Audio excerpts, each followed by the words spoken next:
अगर मैं आपसे कहूँ कि आपके विचारों में इतनी ताकत होती है कि वो आपके मन, शरीर और यहाँ तक कि आपकी पूरी जिंदगी को एक नई दिशा दे सकते हैं, लेकिन ये कैसे मुमकिन है? क्या सिर्फ विचारों से इंसान के जीवन में इतने बड़े बदलाव हो सकते हैं?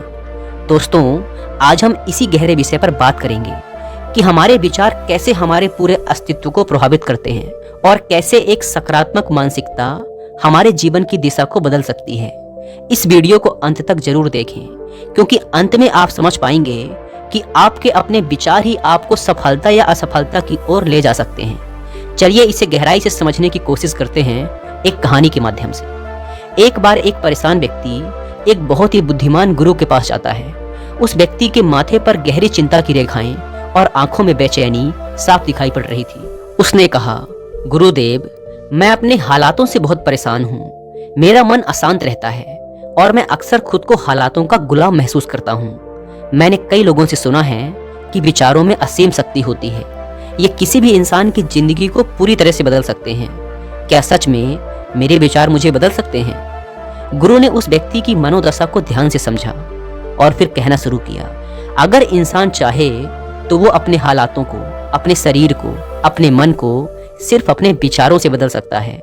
विचारों में जिस तरह की ताकत होती है उसकी कल्पना भी नहीं की जा सकती है, लेकिन ये इस पर निर्भर करता है कि हम किस तरह की मानसिकता को अपनाते हैं। अगर एक इंसान के दिमाग में हमेशा बुरे विचार घूमते ही रहते हैं तो उसका बुरा असर उसके शरीर और काम करने के तरीके पर भी दिखेगा।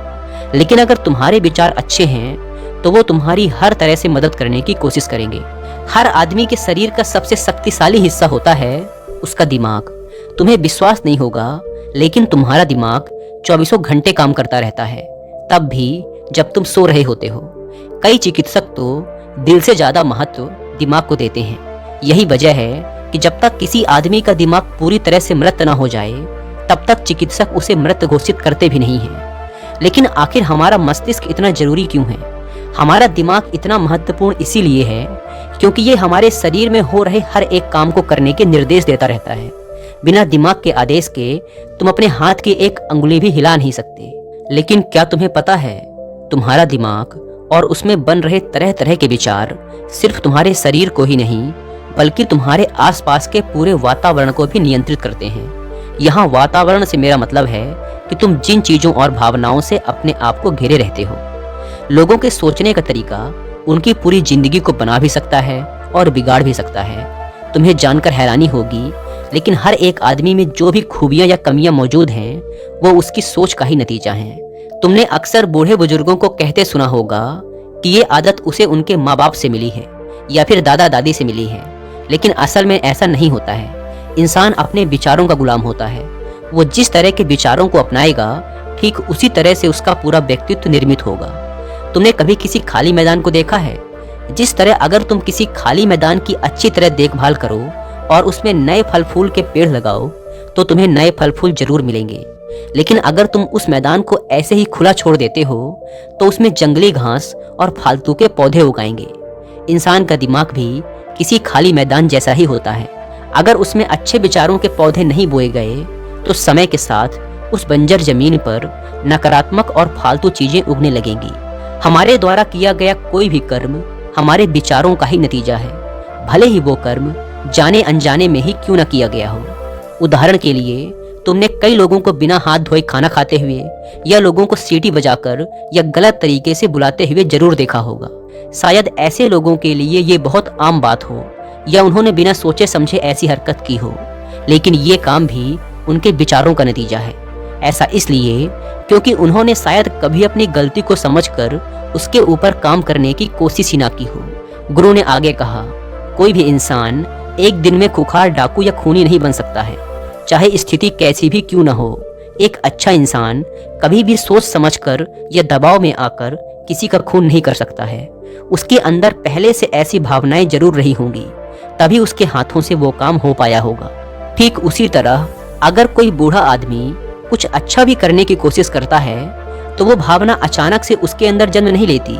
वो विचार उसके अंदर हमेशा से बना रहता है, बस उसे निकालने का सही समय चाहिए होता है। वैसे भी इस दुनिया में कोई भी इंसान अच्छा या बुरा बनकर पैदा नहीं होता। हर एक विचार के बीज जो हमारे दिमाग में डाले जाते हैं या जो हम खुद डालते हैं बड़े होकर हमारे दिमाग में और फैलने लगते हैं। इसका मतलब हम अपने दिमाग में जितने सकारात्मक और अच्छे विचारों के बीज डालेंगे उतना हमारा दिमाग पवित्र और अच्छाई की तरफ ध्यान देगा। लेकिन हम जितना ज़्यादा अपने दिमाग में नकारात्मक सोच और बुरी बातों के बीज डालेंगे उतना ज़्यादा हम अपने आप को बुरा बनाते चले जाएंगे और एक समय के बाद हम शायद खुद से नजरें भी ना मिला पाए। तुम कभी भी आम का पेड़ लगाकर उसमें दूसरे फल जैसे अमरूद की आशा तो नहीं कर सकते, है ना? अगर तुम अच्छा सोचोगे तो अच्छा करोगे भी। ध्यान रखो कि अच्छे विचार और अच्छे काम कभी भी बुरे परिणाम नहीं दे सकते हैं। अगर तुम अच्छे काम करोगे तो आगे चलकर तुम्हें अच्छा परिणाम जरूर मिलेगा। कई बार लोग इस झूठ में फंस जाते हैं कि बुरे लोगों के साथ हमेशा अच्छा होता है और हम चाहे कितना भी अच्छा काम करें हमारे साथ अच्छा नहीं होता। लेकिन ये बात बिल्कुल गलत है। अगर तुम ध्यान से देखोगे तो ऐसे लोग कभी भी खुश और संतुष्ट नहीं रह सकते हैं। जो लोग दूसरों को दुख पहुंचाकर धन कमाते हैं, अय्याशी करते हैं, उनके अंदर हमेशा कुछ ना कुछ बुरा होने का डर बना रहता है। उदाहरण के लिए, अगर एक व्यापारी ज्यादा पैसा बचाने के चक्कर में अपने कर्मचारियों को ठीक से वेतन नहीं दे रहा है, तब वही पैसा उसके पास जरूरत के वक्त पर कभी नहीं रहेगा। कामयाब इंसान हमेशा वही होता है जिसकी नीयत साफ हो। व्यक्ति ने कहा, गुरुदेव, मैं समझ गया कि हमारे विचार हमारे चरित्र और उससे पैदा होने वाली परिस्थितियों के लिए जिम्मेदार हैं, लेकिन हम अपने चरित्र या परिस्थितियों को कैसे बदल सकते हैं? गुरु ने उत्तर देते हुए कहा, इंसान हर दिन अपनी परिस्थितियां बदलना तो चाहता है, लेकिन जरूरी बदलावों के लिए कुछ जरूरी कदम नहीं उठाता।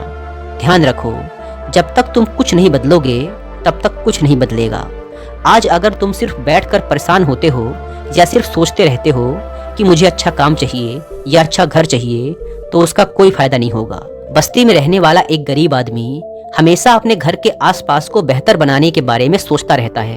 वो सोचता है कि उसके आसपास का माहौल थोड़ा साफ सुथरा और अच्छा दिखाई दे, लेकिन वो अपने इस सपने को पूरा करने के लिए कोई काम नहीं करना चाहता, बल्कि जब भी उसके पास काम आता है तब वो उससे भागने की कोशिश करता है या उसे जल्दी जल्दी निपटाने की कोशिश करता है। चलो एक और उदाहरण से समझते हैं। एक बहुत ही अमीर आदमी का बहुत ज़्यादा वजन बढ़ गया, जिसके कारण उसे कई तरह की बीमारियां हो गई।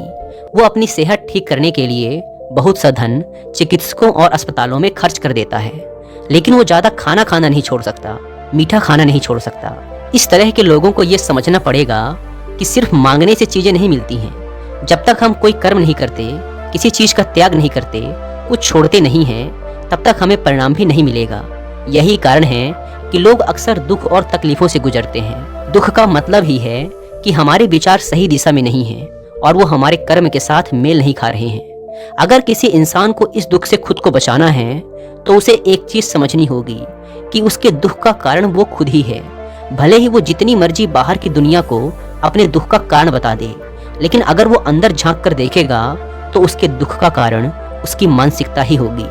किसी भी सफल या सकारात्मक इंसान से बात करके देखो, वो हमेशा अपनी गलतियों की जिम्मेदारी खुद उठाते हैं। उन्हें तुम किसी दूसरे को जिम्मेदार ठहराते बहुत मुश्किल से ही देखोगे, क्योंकि उन्हें पता है कि जब तक हम अंदर से खुश और संतुष्ट ना हो तब तक पूरी दुनिया हमें बेकार ही लगेगी। लेकिन एक बार तुमने अपने मन और अपने विचारों को नियंत्रण में कर लिया और उन्हें अच्छी चीजों और जिम्मेदारियों से भरना शुरू कर दिया, तब तुम्हें समझ में आएगा कि इस दुनिया में जो भी चीजें तुम्हारे लिए जरूरी हैं या तुम्हें खुश रहने के लिए चाहिए, वो सभी तुम्हारे अंदर ही मौजूद हैं। अगर तुम्हारी मानसिकता और तुम्हारे विचार इतने ज्यादा मजबूत हैं तो कोई भी बाहरी ताकत तुम्हें कमजोर नहीं कर पाएगी। जिस दिन तुमने ये समझ लिया कि तुम्हारे हालातों के जिम्मेदार तुम खुद हो, उस दिन तुम्हें ये पता चल जाएगा कि इस दुनिया की हर चीज ब्रह्मांडीय न्याय और ब्रह्मांडीय नियम के अनुसार ही चलती है। इस दुनिया में मौजूद एक पत्ता तक बिना ब्रह्मांडीय नियम के हिल नहीं सकता। जिस दिन हर एक आदमी अपने दिमाग से बुरे ख्यालातों को निकाल देगा, उस दिन उसे ये चीज समझ में आ जाएगी। व्यक्ति ने दूसरा प्रश्न किया कि गुरुदेव, जैसा आपने कहा कि विचार हमारे शरीर को भी प्रभावित करते हैं, तो क्या बीमारियां विचारों के जरिए भी इंसान के शरीर तक पहुंच सकती हैं? क्या एक व्यक्ति के शरीर को विचारों की शक्ति से बदला जा सकता है? गुरु ने कहा, जैसा कि मैंने तुमसे पहले कहा कि इंसान का पूरा शरीर उसका दिमाग नियंत्रित करता है। दिमाग जैसा भी निर्देश देगा, हमारा शरीर वैसा ही व्यवहार करेगा। लेकिन कई बार हम अपने विचारों का इतने गलत तरीके से इस्तेमाल करते हैं कि हमारे शरीर पर उसका गलत असर पड़ने लगता है। उदाहरण के लिए, तुम जितना ज़्यादा अपने आप को आलसी या तनावग्रस्त महसूस करोगे, उतना ज़्यादा तुम्हारा शरीर आलसी या तनावग्रस्त होता चला जाएगा। हर व्यक्ति का स्वास्थ्य उसके विचारों से जुड़ा हुआ है। अगर एक आदमी हमेशा ये सोचता रहे कि उसे आसानी से बीमारियां हो जाती हैं, तो उसका शरीर भी इस आदेश को मानता हुआ ज़्यादा से ज़्यादा बीमारियों को आकर्षित करने लगेगा। आज के समाज में लोग बीमारियों से कम, लेकिन बीमारी के डर से ज़्यादा मरते नजर आ रहे हैं। हर साल हजारों लोग सिर्फ चिंता और डर के कारण उत्पन्न हुई बीमारियों के कारण अपनी जान गंवा रहे हैं। अगर तुम अपनी सेहत को बेहतर बनाए रखना चाहते हो, तो सबसे पहले तुम्हें अपने विचारों को शुद्ध बनाना होगा।